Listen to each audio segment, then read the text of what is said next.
This is a special edition of Macro Voices with hedge fund manager Eric Townsend, the premier financial podcast targeting professional finance, high net worth individuals, family offices, and other sophisticated investors. Now, for this special edition of Macro Voices, here's hedge fund manager Eric Townsend. Macro Voices Hot Topics episode number 9 was recorded on March 13th, 2020. I'm Eric Townsend. I really want to thank the people who have donated in recent days. It makes these extra episodes possible, and we really appreciate your support. Joining me now is Lenore Hawkins, reporting to us live, locked down in northern Italy. We're going to talk about what Lenore has experienced in both anticipating and then experiencing this crisis in a very personal, upfront way. Lenore, before we get started, please give our listeners just a little bit of a sense of who you are and your background in finance. So I have two roles. One is with Tematica Research, where I'm the chief macro strategist, and we provide institutional research, which means that we've also created some thematic indices that are then turned into exchange-traded funds. And on the other hand, I do international M&A work where about 7 years ago, I got an opportunity to move to Italy from my home in San Diego, where I help Italian companies who are looking for capital or strategic partnership to work with Americans, be it private equity or an American company looking to expand into Italy. Okay, so finance background, now living in northern Italy, and I also want to give you credit because not only have you been following this story for as long as I have, I know you're a regular Macro Voices listener, but you also penned an article very much in line with what I said in yesterday's podcast. You predicted correctly that it's not so much about the death rate for this particular virus, it's about the serious complication rate and the risk of overwhelming medical facilities. So you're not just someone who understands this, you're someone who predicted it, wrote about it, really saw this coming. Then you had the experience, I would imagine there was no way initially of knowing that Italy is where it would first strike in a big way in the West.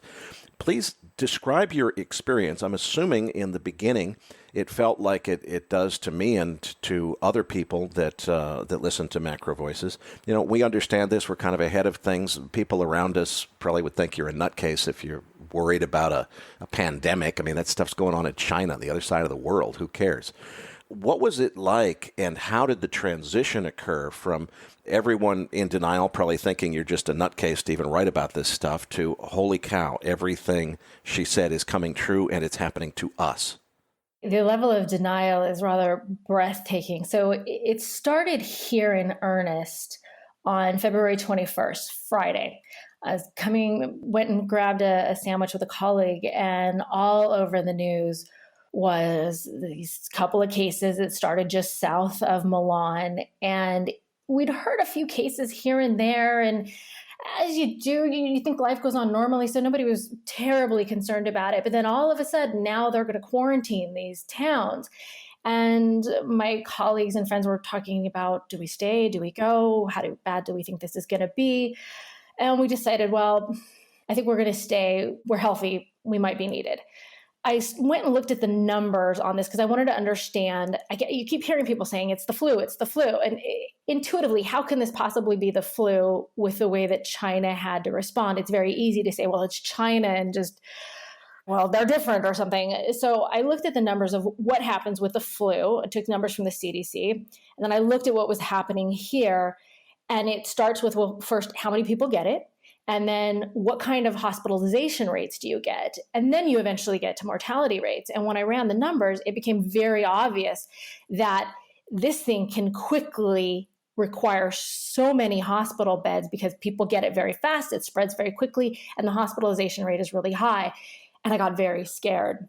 I tried to explain this and nobody, it's not going to happen. We've never seen this before. You kind of have your normalcy bias. So as the days went by and we kept hearing the number of cases going up and up and up, I expected to see people starting to change their behavior. Yes, on social media, you would see images of people buying a lot of products, particularly out of Milan. But I didn't really see that much of it. Even a week and a half ago, you could go into Piazza Volta and sit down, have your Aperol Spritz, and everyone's just enjoying the sun and acting like everything's normal. But then it changed very, very quickly. Last weekend, they quarantined. The rumor got out on Saturday night, and by Sunday, the northern region was under quarantine. And that was just shocking. Everybody looked at each other. It was almost like 9/11, where something so stunning happens, the world turns upside down and you don't even know how to respond. That was on Sunday. And on Monday, the entire country was locked down because exactly what we had expected with doing the math had in fact happened. We have doctors here who are faced every day with having to decide who to try to save and who to let die because they do not have enough ventilators. They do not have enough equipment to keep fighting for everyone. What was the experience of the people around you that you watched? Was it a case of everybody says, oh my gosh, this is real, it's happening to us, okay, we've got to start dealing with it? Or did some people stay in denial and just say, no, the government must be wrong, this can't be happening, this isn't right? The denial, even some are still a bit in denial, but the denial shifted pretty fast on Saturday night to Sunday to Monday. And by Monday, if you walked out your doors, and keep in mind too, Italy, very different from the United States in just kind of the infrastructure and the logistics. Here, most Italians don't have a big house with a big pantry and hop in the car and go down to Costco and buy 6 months worth of ketchup. Right? That's not how it works. So the culture, you don't even really refrigerate things here. The culture is you go down to your little fruttivendolo and you get your fruits and your fresh fruits and vegetables, and you only buy food for a day, maybe two at the most. So you don't have that concept of like loading up the way Americans might. And I think that kind of helps continue this sort of denial because people just, unless you really get shocked, you just continue on your life as normal. But by Monday, if you walked outside, everyone was wearing a mask. And just 2 days prior, no one was. If you walked outside, people are wearing gloves, that they're staying far away from each other, nervously eyeing one another. And that's a culture that is very warm, that is very physical with one another. And now people are staying far away from one another. When you go to the grocery store, and this happened literally overnight, it went from you could go into a little local grocery store, no problem, nothing changed. And now if you go, the door is closed. You can't get in until you are let in by an employee who's wearing what looks like a hazmat suit. Everyone's standing outside, and there's not that many, but a few standing outside, you stand far apart from one another. And when you go in, everyone is just so nervous because everything you touch, you now realize you could be picking something up. And if not harming yourself, harming someone else that you may become in contact with. Well, and it's something, there's so many little facets of culture that vary so much from one country to the next. One thing I remember about having visited that region as a tourist, if you go to the grocery store and you go to the produce area at a place, I remember one little market that I know you're familiar with, Dino Market in Lake Como. Mm-hmm. I walked up and started to reach and grab the produce to put it in my cart. Oh boy, they get really upset about that. The way the culture works in a normal time there, when there is no virus, is you tell an employee, I would like that head of lettuce, please, and they take it off the shelf for you. You're not allowed to touch it. That seems like a really fortuitous thing that the culture is already used to not doing self-service and letting the employee dole out the thing so that you don't have the produce aisle that every customer that came in behind you has touched the stuff and squeezed the oranges to see if they're fresh yet before taking them. How have those things changed as a result of this, and how have people adapted to it? Yeah, that's pretty much the same way, where keeping you kind of separate from the food. What is so striking is the way you greet one another, because everyone, including two men greeting each other, when you greet, you touch cheek to cheek, first on the right, then on the left. And now everybody stays about 6 feet away from one another and just sort of nods. And that is such a difference in a culture that really values that kind of intimacy, that kind of trust. And now you look at one another as potentially very dangerous. And is that fear leading to any type of animosity or violence? I know one of the things that we've heard is there has been hate crimes against Asian people, as if, an Asian guy who happens to be living in Milan, if it's somehow his fault that there was an outbreak of a virus in China, which doesn't make any sense. But, people behave in strange ways. Have you seen anything like that occurring? No, luckily I haven't really seen anything like that. I've been fortunate enough to only see more of the more angelic side, where people are really trying to help one another, particularly because Italy, the data coming out of Italy does skew, and the mortality rate and the hospitalization rate is going to be a tad higher here because you do have an older population than you do in the United States. Or in China, it's probably one of the oldest countries in the world as far as the average age. And clearly older people are much more susceptible to it. There's been a lot of helping older folk.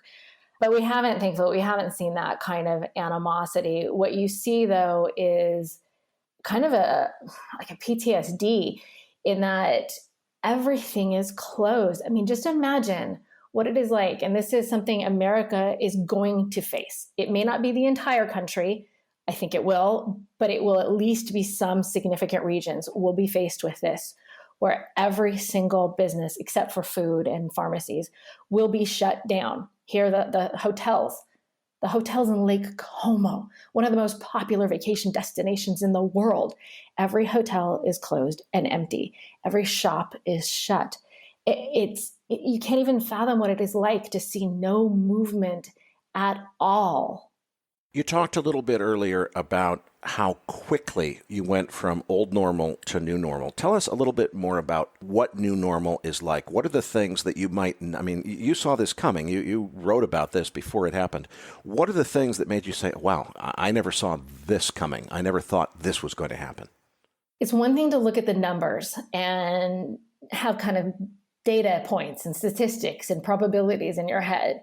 It's another thing entirely to have to put on your virus armor when you leave the house, be afraid to touch anything, minimize, and of course, naturally, as soon as you go outside the house fully armored, your nose is screaming that it must be itched or you shall surely die. Of course, right? And then coming home and being so conscious of everything being potentially contaminated that you have to go in and scrubbing and washing your face, washing your nose, washing your mouth out because you're so afraid that you may get something that you could pass on to someone else. And I'm getting groceries for other people who are more vulnerable, and the decontamination process that you go through. And while that may sound silly, we have been told you need to do this. And the evidence is there that people are catching this. This thing is wildly out of control. And you have to respond because you don't know what mistake you might make that could cost someone their life. And that, it's one thing to see the data. It's another thing to live that. Describe what you've seen observing people who have gotten sick in this environment. Obviously, we would hope that people around them would have compassion and want to help them, but it's also very understandable that people around them would be afraid of catching it themselves. How does that all net out in terms of how people behave? Oh, dear God, you do not want to sneeze in public. Talk about being a pariah. Most people have been pretty good because there is, it instantly, normally if you hear someone cough or sneeze or something, you don't really get that fussed about it. That changed almost overnight. And this is even like people weren't that stressed about it, even when if you went to lunch and you're sitting outside and all the tables around you, you can hear the word coronavirus, everyone's talking about it, but it's still, the pressure wasn't there. Now the pressure is on, but we still have some people doing ridiculous things, like a gentleman who is in intensive care literally snuck out and got into a taxi, decided he wanted to go home, infecting everyone along his way. Wow. And how do they deal with that? The guy needs medically to be put back into intensive care.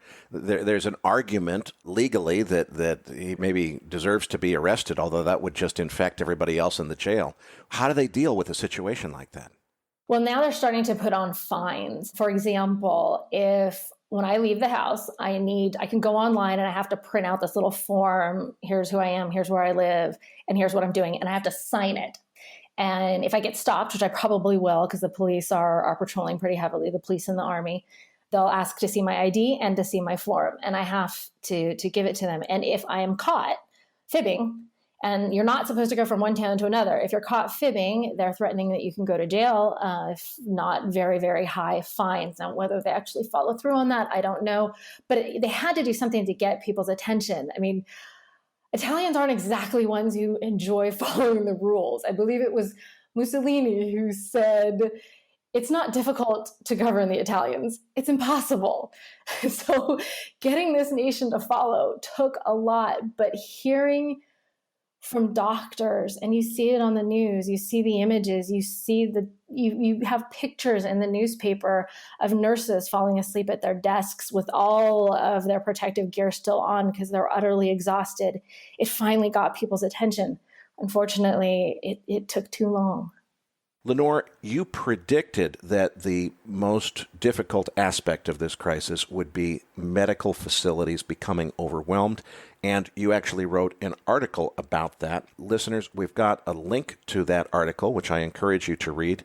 You can find the download link in the description of this podcast next to Lenore's picture on our homepage at macrovoices.com. Lenore, tell us, first of all, a quick overview of what you saw coming, but particularly, how did it play out, and how was it the same or different from what you expected as you went from being this woman who wrote an article predicting that medical facilities somewhere in the world would be overwhelmed to all of a sudden, holy cow, it's happening around me right now, and you watched it go down. What was that experience like, and how did the actual experience compare to your predictions? It happened much faster than I imagined. And probably about the past week, the kind of medical authorities here have come to the realization that this virus has been in the country much longer than they thought. It just hadn't become quite visible yet. And that is what I fear for the US as well. Because we did not know how many people we had no idea how fast the pace of hospitalization was going to occur. It was about 18 days. We went from the first, this is bad, we're going to quarantine these cities, just like what is happening in New Rochelle. 18 days later, the entire nation of 60 million people was shut down because hospitals all over could not keep up with the pace.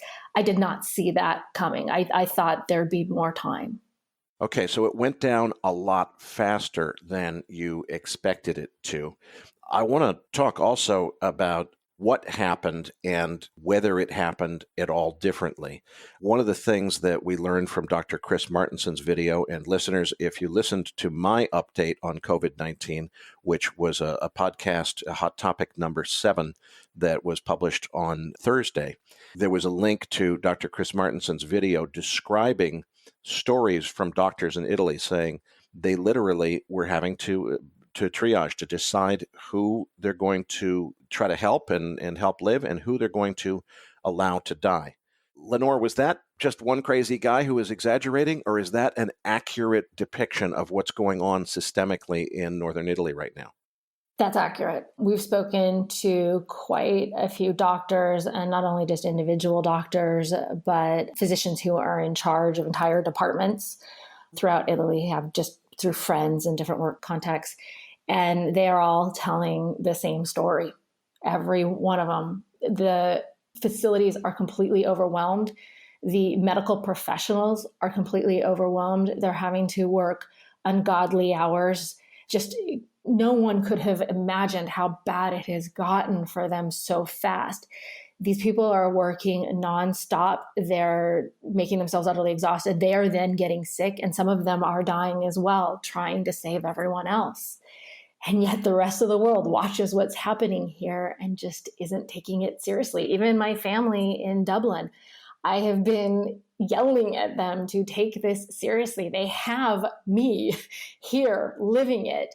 And I love the Irish, but they have that same kind of, we're tough. It's not going to affect us. And that just seems to be what most are thinking. And now it's starting to happen there too. They're having to shut down schools, and it starts that way. It starts with the schools. It starts with a few little areas. And before you can even imagine it, the hospitals can't keep up.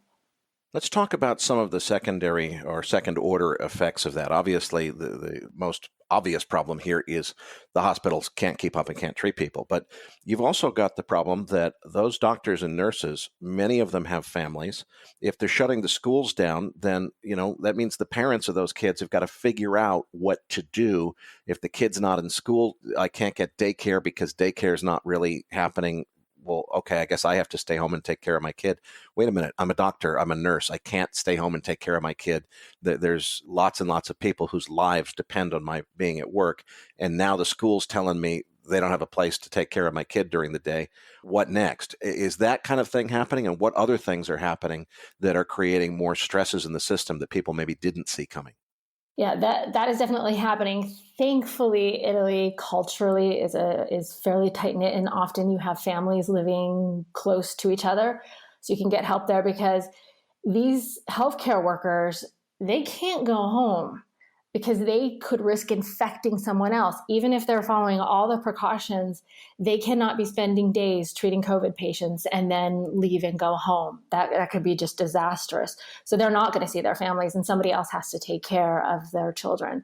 Thankfully, most are getting the kind of help that they need from friends and family. I think what is hard to understand if you're not seeing this is just the level of destruction for the economy. For example, a guy I know who was working in Enoteca, he was the manager of it, just left and was going to start a new job in between, because Italy has a fairly high unemployment. It's at 9.8%. What's he going to do? He has no money coming in, and he's not starting another job. That's happening all over the place. They're talking about here, what they've decided to do is put a moratorium on mortgage payments. Only about 13% of Italians have a mortgage, whereas about 200 billion of bank bonds is in the hands of Italians who count on those bonds for income. If the banks aren't charging mortgages, how are they going to pay on those bank bonds? And you're talking about a nation that's already got the fourth highest debt to GDP in the world at 135%. And it needs to spend and spend and spend because no one's getting income. We see restaurants have all been forced to shut. Now, a few are trying to stay open just to provide delivery service in a desperate attempt to get some sort of cash flow. But there are stories circulating of people committing suicide because they don't think they're going to get through this. They can't afford it. That kind of trauma, I don't know how an economy recovers. How do you return to any kind of normalcy when the unthinkable has become a high probability? Now, a suspension of mortgage payments helps homeowners. As I understand it, though, the people that are probably the lower income class in Italy are almost entirely renters. And furthermore, it's not renters to corporate landlords. It's usually individual landlords who are probably depending on that rental income to buy their own groceries and prescription drugs and so forth. So is there anything that the government can do you can't tell people to stop paying rent because you potentially have the recipient of that rent is in as bad of a need as anyone else is. What do you do in that situation? I think they're literally they're also talking about stopping tax payments, which will help a little bit. But I think they're going to have to end up doing the literal helicopter money, because Italy is not a really heavy home ownership culture the way the United States is. Tons of people rent. You've got a very different structure as far as the corporate side. Italy is really difficult with red tape. It's very difficult to grow a business. So you have the majority of businesses here are these tiny little mom and pop businesses. And then you have the massive multinationals that come in from the outside, because it's difficult to grow. It's difficult to hire and fire. So you don't really get that kind of growth. How do you help all of those struggling little businesses, the gelateria that just opened up? What do you do to keep those guys afloat? And it becomes this kind of spiral of doom, and you borrow money from the bank. You can't pay your employees. You can't pay on the bank, but the Italian banks are already in a really bad state. What are they going to do? They need to pay their bank bonds. And you've got the European Central Bank saying, what are we going to do to help you guys? We're going to have to violate our own rules. There are no easy answers. We've been talking about how this is a global pandemic at a time where central banks are pretty much out of bullets. Let's move on now to what's coming for the rest of the world. What would you say, as a person who has lived through this and is living through it right now? There's lots of people, and they're well-meaning people. They're people who are operating from the information sources that are available to them, and they're saying, for crying out loud, the media is overhyping this whole thing. It sounds like it's very dangerous for people that are, very elderly and have underlying conditions. That's true of the seasonal flu too. I'm a guy in my 40s or 50s. My whole family I don't have anybody in my family that's over 70. There's no reason to worry about this. It's just going to be a bad flu. Yeah, maybe most of us are going to get it. So what? It's a week off of work to get recovered. What's the big deal? I think that really is a pretty accurate reflection of what a lot of people think across Europe, in the UK. In the UK, the attitude of the government seems to be, well, we'll just let it burn through it. We'll ask people who are particularly at risk, elderly and people with underlying conditions, to self-isolate. For everybody else, we'll just let it burn through like a bad flu season. It'll be over before you know it. Don't worry. What would you say to people who have heard that message from their governments or media? What do you think lies ahead for them that they might not see coming? Do you have any friends who are pregnant? Where are they going to deliver their baby? Have you ever been in a car accident? What happens if you are and the hospitals are already completely overrun? You have children? Do you count on being able to get some medical attention for them if they just get into an accident the way kids do? That all is utterly impossible when this hits. No medical facilities right now, the doctors that we know are saying, do not get sick. Whatever you do not get sick. Do not get into a car accident. Do not cut your hand making dinner. Whatever you do not need medical facilities because they simply will not exist. Even if you squirrel yourself away at home and you think, oh, to hell with the rest of the world. We'll be fine. We're going to sit this out. God help you if you need anything at all. And all of us know somebody who's needs diabetic medication, because you're also, if everything has to shut down, and that's what's happening here, how do we get food? How do we get deliveries? I can't get anything that I need. If I needed to get medication, that's slowly starting to come to a halt where you can't get the things that you need. Lenore, let's move on to the financial market aspects of this. As we began taping this interview first thing on Friday morning, the S&P futures were locked limit up.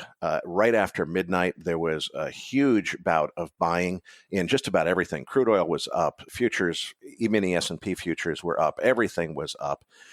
Just as we started talking, 9:30 came around, market opened. There was a little bit of a pop higher above that limit lock level, but it looks like we're now starting to see markets roll over a little bit.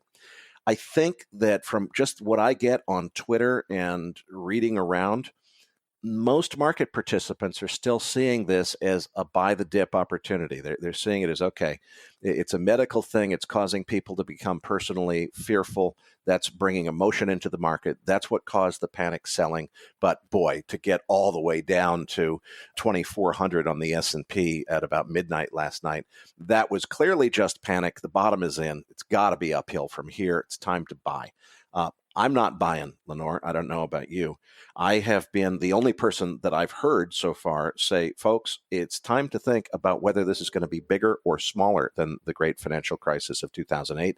And I think that the evidence for bigger is really starting to pile up. And I don't think this is over at all. What's your perspective? I totally agree. The great financial crisis, you could kind of get your arms around it, right? Because that was a debt situation, liquidity situation. It was about the markets. It was about numbers that we could actually comprehend. So you could model it out and kind of get a feel for just how bad the whole thing could be. The problem with this is we have no idea what we're dealing with. If we put aside it's fine, I'm not going to get sick, let's just deal with the reality for every country who's faced this so far, where it has hit that critical mass. China shut down 60 million people. And China was able to do that because their culture is a little bit more inclined to listen to what, or to have to listen to what they're told to do. So they were more successful. You've had Japan and South Korea are actually having a little bit of a better run of it with this. And that's most likely because they experienced SARS. They know the drill. They've been through this before. They are not going to be in denial the way the West is so far. You've just seen the 8th largest economy in the world brought to its knees by a tiny little microorganism. And we do not know when it's going to get going again. We have no idea. Then you look over at the US, all the data so far, it's completely unprepared. There's not enough tests. And that's, talk about a big difference. Italy has been testing like crazy. You sneeze, they test you. So that helps slow the pandemic. The United States is not testing people. They don't have enough tests and they're not taking it seriously. So I think the risks there are enormous. So we do not know just how much of the world's economies could be shut down, and we have no idea for how long. If I don't know that, then how do I get my arms around the possible impact to earnings? And then on top of that, this whole thing was sitting on top of a level of corporate debt that the world has never before seen. The largest buyer of equities for years has been corporations. An awful lot of that's been through share buyback, the share buybacks. They've been funding that with debt. Well, they're not doing that now. We're seeing where companies are having to tap their entire line of credit just to stay alive. So the biggest buyer of equities has left the market. We do not know just how bad the hit is going to be to earnings. To me, that looks like it has the potential to be an awful lot worse than what we saw in the great financial crisis. Lenore, I want to move on to a subject that's very much near and dear to my heart, which is energy prices, particularly crude oil. And the way that I've looked at this crisis is, okay, I'm pretty darn sure that central banks are going to step up and they're going to print money in order to deal with this. They're going to support the economy. They may go to directly the Fed buying stocks in order to save the stock market. There's a lot of reasons to expect government intervention to come to the rescue of finances. On the other hand, they can't print storage tanks out of thin air. And if you have to shut the economy down or substantially shut most of the economy down, cut back dramatically on international travel, if you have less people driving, less demand for gasoline, it all results in a situation, and this is something that people that don't understand the oil business don't know, is you can't just go to the producers that operate oil wells and say, hey, turn those things off for a couple of weeks. It doesn't work that way. No. Shutting in an oil well is a big, expensive process. So they're going to keep producing. We're going to run out of storage tanks. And I expect a super contango situation where I don't expect long-dated crude oil futures to crash because everybody knows we're going to get through this. But I think we could get to the point where the front month is selling at just a fantastic discount to longer dated futures because there's no place to put the oil that's being produced. What do you think, and oil is particularly my interest area, I guess the other ones would be industrial commodities like copper and so forth. Where do you think the vulnerabilities are that cannot be cured with money printing, with central bank intervention? I think that's exactly it. There's so much you can do in the financial economy, but the financial economy is not the real economy. In the real economy, you have to have a place to put these raw materials. Steel mills, for example, in the industrial sector, you can't just shut it down, like you were saying with oil extraction or oil refineries. You can't just go, oh, we're gonna turn it off for today. It's extremely expensive to turn off, to just take that whole thing down, and to start it up. The same thing with a lot of these industrials, like steel production. You can't just turn it on and off. I think what we're seeing that's sort of interesting right now is what's going on in shipping. Because like you said, they're going to have to keep producing. And we have an all out, as if it weren't enough, a global pandemic at the time where central banks were almost out of bullets, the highest level of corporate debt. And just for the fun of it, let's throw in an oil price war where Saudi Arabia, Russia, and the US are going all at it. Saudi Arabia can, as I understand it, they can produce down in the single digits. Shale oil guys can't. they've got a ton of debt. Okay, central banking probably help with that, right? Because we can play in the financial market with the financial economy with that. But what are you going to do with all this oil? And we're seeing some interesting things there with shipping, because that's where you can store it, right? You can put it on some of these ships until we run out of ships that can be floating around just having what oil is being produced. And then at that point, you've got to shut down. And that is, talk about just skyrocketing costs when you've already got a problem with, you keep producing, massive demand shock, and now you're going to even increase your price more by having to do these costly shutdowns. Lenore, I have one more question about what you've seen in terms of changing behavior as people come to terms with what's happening around them. A lot of people, a lot of Americans have been very outspoken on social media saying, hey, that stuff that went down in China, this is America, baby. I know my constitutional rights. Nobody can lock me down. I'm going to go where I want, when I want, and there's no way. The government doesn't have the authority to impose any kind of lockdown, and if they do, I'm going to ignore it because I know my rights, and many of them own guns as well.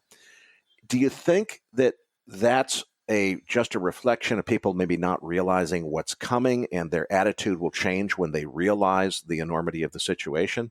Or do you think that celebration of individual liberties, which of course is a wonderful thing for the most part in the United States, maybe is going to get us in trouble this time? That's such a tough question. I am such a lover of liberty. I think the American Constitution is one of the most beautiful things ever written, but this is one of those rare times where that kind of, damn it, it's my freedom, is really going to bite us in the butt. It isn't about your freedom. It is about that other people have the right to not die. And it's this very strange case, right? We understand as lovers of liberty that it's okay for you to swing your fist as long as you swinging your fist doesn't slam into my face.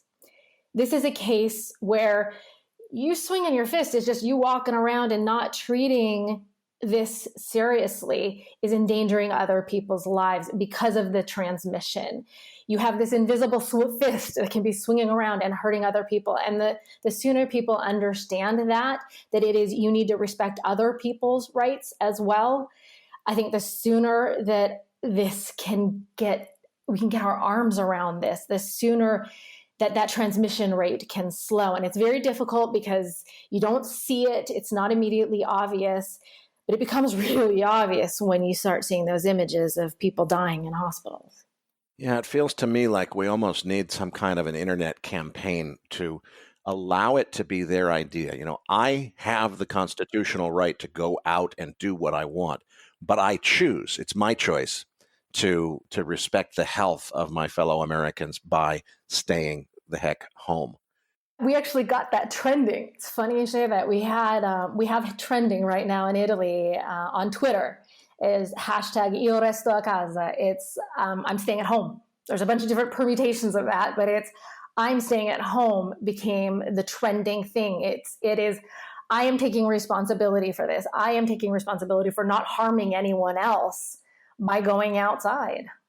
I really hope that we can get that trending so that the people who would resist the government telling them what they cannot do will choose of their own volition to do the right thing for society.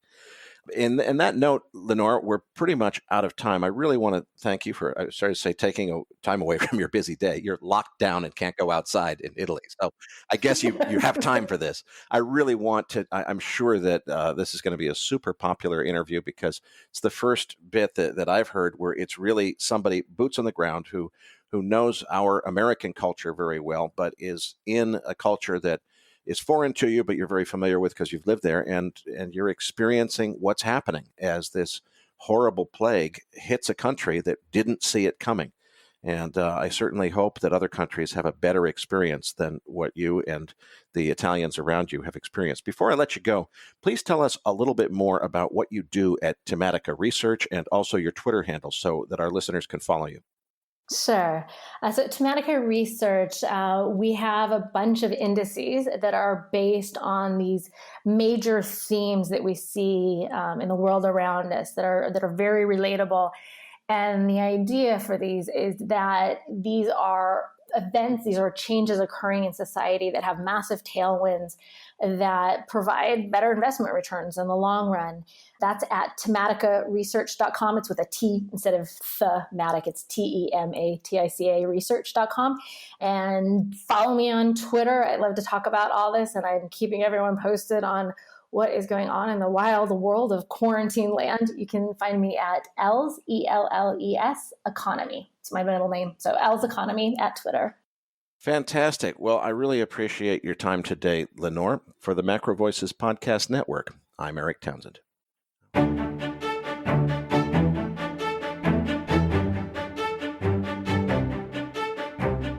That concludes this edition of Macro Voices. Be sure to tune in each week to hear feature interviews with the brightest minds in finance and macroeconomics. Please register your free account at macrovoices.com. Once registered, you'll receive our free weekly Research Roundup email containing links to supporting documents from our featured guests and the very best free financial content our volunteer research team could find on the internet each week. You'll also gain access to our free research library.